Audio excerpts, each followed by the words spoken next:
begins again.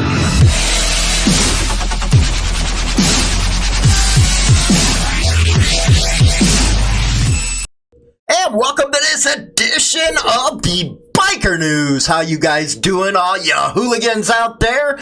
Don't forget to hit the subscribe button. Yeah, we talk about it all the time on all of our platforms. But go hit that subscribe button. If you don't like it, well, too bad. Then don't listen. Anyway, hooliganbiker.com, man, we got a bunch of new articles over there. Go check them out. Those are my personal lunatic insane thoughts on everything that's going on in the biker scene. And, of course, Motorcycle Madhouse Radio. Today, we will be talking about two stories involving the Hells Angels Motorcycle Club, as well as, hey, their technology's coming up, man, on those electric motorcycles. It is something that, wow, we wouldn't have believed a couple years ago, but now it's really starting to come to the forefront.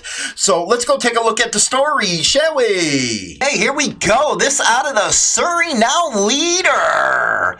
A new date is set for suspects in a South Surrey Hells Angel murder.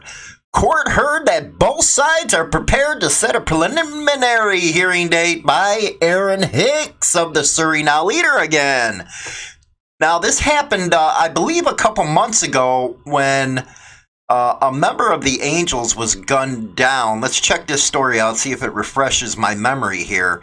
The two men accused of gunning down a full-patch member of the Hells Angels in South Surrey made a brief appearance in Surrey Provincial Court Thursday morning.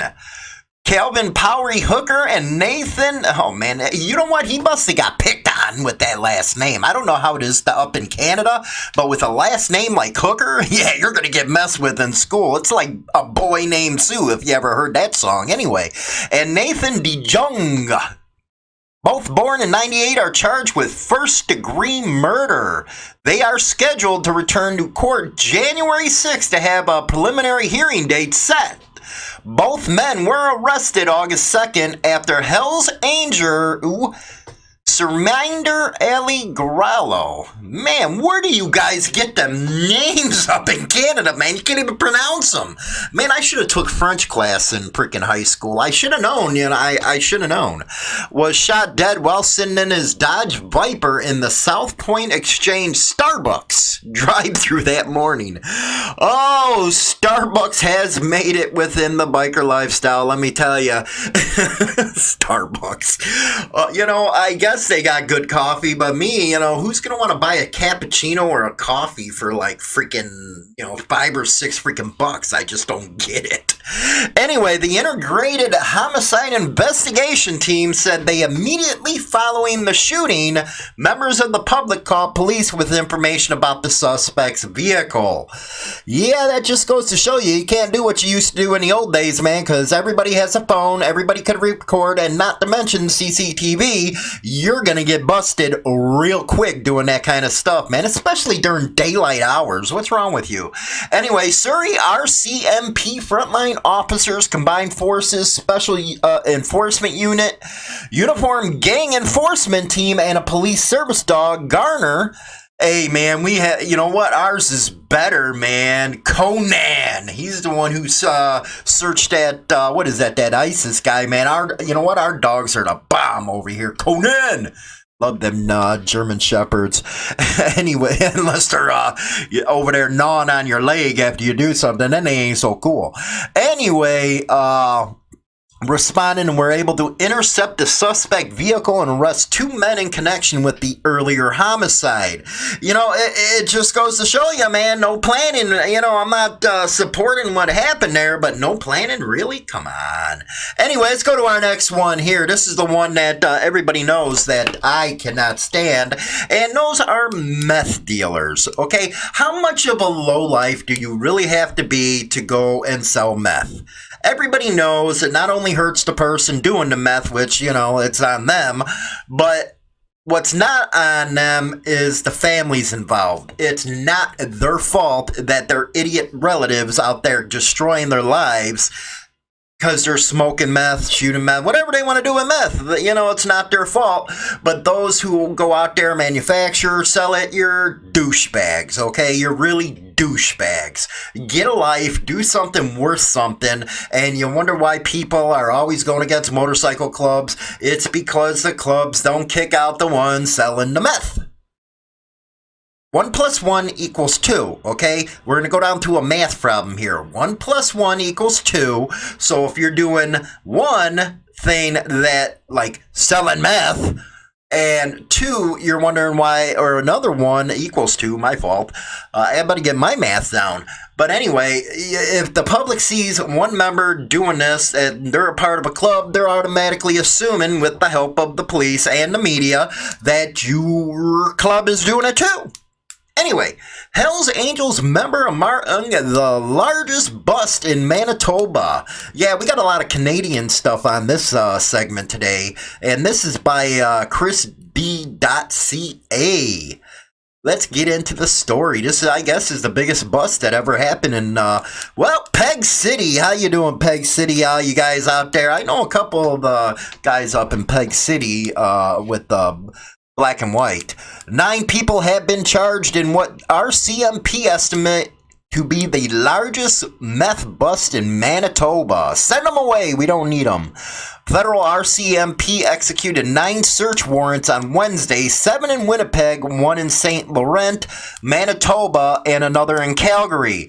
Officers seized a large quantity of methamphetamine, cocaine, cash, and a number of motor vehicles tied to organized crime. So now you have it, man. Now they're putting clubs into, you know, they have been, but now they're putting some of these clubs up into the organized crime category that allows them to go ahead and, well, if you're down in the United States, do a RICO charge or a gang enhancement. Police say they are still tallying the amount of drugs and cash seized, but noted is a substantial quantity. Of the 9 people charged, 1 man is a full patch member of the Hells Angels. He was probably the one running the ring. Yeah, sorry, man. You know what? I like calling it the way it is. If it's BS, you know, I'll call BS. But if you know, come on. You know, you don't have to be a rocket scientist to know what's going on. All of the charged suspects are expected to appear in Peg City, which is Winnipeg, by the way, provincial court. Money laundering charges have also been laid. RCMP are expected to release further details and hold a press conference surrounding the investigation on the 10th, which is 4 days. And if you're watching over on our YouTube or our BitTube channel, you will see what I'm doing over here on Motorcycle Madhouse. You know, go over to those other platforms. But again, you know, methamphetamines, I get it. I'm not stupid because I know the way the crap works most of the time. Why they do it, there's so much risk involved. Why don't you just stay with women and freaking gambling? Ain't that the easiest way to do it? You keep low, and it's a lot easier, man, because even your dirty cops that you usually work with in those other businesses, they don't want to get into your drugs, man. It's just, yeah, there's a lot of money in it if you get to that level, but once you start getting in that, they don't want no part of it. So again, their court appearance, I guess, is on the 10th. And Merry Christmas, I guess, guys. Nice job getting into that, stupids. Anyway, we're going to go to our final one. And I wanted to put this in here because this is very interesting. Now, with the electric motorcycles, electric cars, I've always said there had to be an infrastructure to make sure something like this worked. It looks like they're starting to, man, because I'm starting to see charging stations pop up all over the place here in Illinois for electric cars. But now it looks like they're going to start getting the infrastructure in place. This one's in London, so how you guys doing over the pond, man? Hope you guys are doing good out there. This is from businessgreen.com. Motorbike, which we call motorcycles, only electric charger unveiled at London Biker Hub. Riders can now park and charge when visiting the Bike Shed Motorcycle Club headquarters.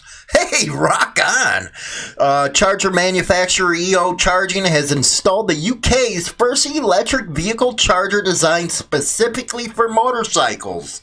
Now, you know what? I like these zeros, okay? Everybody's in this, No, I like the Zeros because on the add-on range package, you can get like 350 miles, man, on a quick freaking charge. You're back on and going. Where the new Livewire, no way. Anyway, what do they go, like 100 and something miles? No. But my biggest beef was, and here that Zero SRF is actually plugged into one of these chargers. But if you get these chargers in an infrastructure like we have gas stations all over the country, you're going to see, electric technology just kill it, man. Just kill it. I always had my Fat Boy, and actually in January, I'm picking up a second bike for my backup bike. I don't know what I'm going to go with yet. Am I going to go with, because I'm not going to, Harley, I got my Fat Boy, all that good stuff. I think I'm going to go with probably a Yamaha or Suzuki. I don't know yet. I'm sure to bring you, the video on that. Riders stopping off at the Bike Shed Motorcycle Club in East London will be able to charge their bikes for free through the 7kW unit while visiting the venue's biker-themed restaurant, bar, and shop. Now, that's another thing that I don't know how they would work, how much you're going to charge. It's not going to be free if they do an infrastructure here in the United States.